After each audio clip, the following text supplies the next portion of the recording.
and welcome back to the Inside of My Head, where I'm going to do a few quick bullet point videos to consolidate some of the elephants? By Jove, get it together, man! To consolidate some of the elements from Singular Point. GSP sometimes feels like a puzzle with a lot of moving pieces, so hopefully this will organize some of the story strands. And where else to start but with Professor Michiyuki Ashihara, a student of cosmology, information science, molecular biology, and the occult. This is one busy man! And the character at the center of all the mysteries surrounding the appearance of the monsters. As Yun and Mei dig deeper to unravel this conundrum, this guy's name keeps popping up. So here is everything that I've gathered about him. His story starts in the years before the Second World War, when Ashihara witnessed a colossal beast rise out of the sea and destroy his village. Before the beast was killed, presumably by the military, the war erupted soon after, and the event was gradually forgotten to the world as the fight against a new evil took precedence. Ashihara managed to procure the beast's dead body and eventually stashes it in the basement of the Imperial Army base that we see here. So whether the monster attack prompted some kind of lifelong crusade for Ashihara, I suppose it's also possible that he was dabbling in some occult or scientific experiment. Don't you look at me like that, like you've never tried to summon Satan before, and actually summoned that original monster. We just don't know. Then, at some unspecified later point in his career, Ashihara discovered a new material in the bodies of certain types of jellyfish. Floppy-doppy creatures! And this, of course, is ARCHETYPE, the red dust that I'll go into more detail on in my next video. But why jellyfish? Well, it's not explained, but I'm assuming it's because they can live at incredible depths in the ocean, which is where a lot of these kaiju seem to emanate. So were they eating some ARCHETYPE that had leaked into our dimension? From some kind of breach, maybe?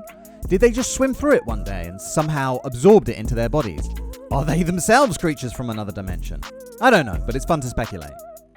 Another unknown is that we don't know if it was because of him coming into contact with the ARCHETYPE in the jellyfish, or something to do with the Godzilla bones in the basement, as we know the bones emanate radio waves. But whatever the cause, it's rumored that Ashihara starts to hear this haunting lullaby in his head, and it somehow leads him to this massive cavern in India with a red lake in it, and most importantly, a singular point. He managed to harness the singular point in this donut-looking thing and used it to make a calculator to see the future, and used it to advance computer technology, which in turn he used to see a little bit further into the future each time, and advance computer technology again, and the cycle continued. But eventually he foresaw a great catastrophe that would hit in 2032.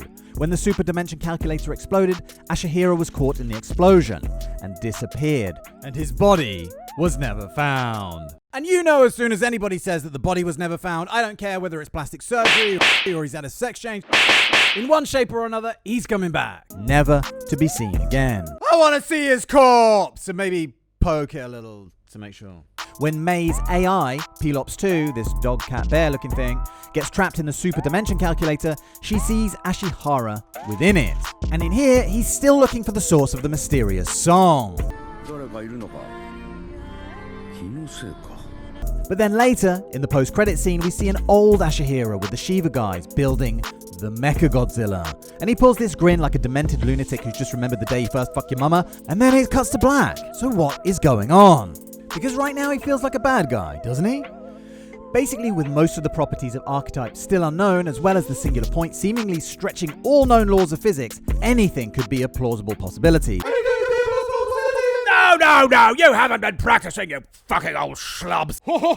But let's throw some possibilities out there. Could the blast have imprinted a version of Ashihara into the super dimension calculator whilst the real one escaped? Could he be overseeing building of a Mechagodzilla as a defense against a future Godzilla attack? Which is a nice thought, but it didn't end too well the last time they tried that. Could there be an evil version of Ashihara from another dimension that trapped the good guy between dimensions? Perhaps after the original Godzilla attack on his village, maybe he lost some loved ones. Maybe he became hell-bent on getting revenge on Godzilla, which would explain why he's building this death machine here. But in any case, I think we'll get a few more snippets of information about this character when the dub version comes through, things that may have got lost in translation, but it really seems like they want to keep this character mysterious as possible, so we might not get any answers anytime soon. Maybe we'll get our answers in Season 2, but maybe not even then.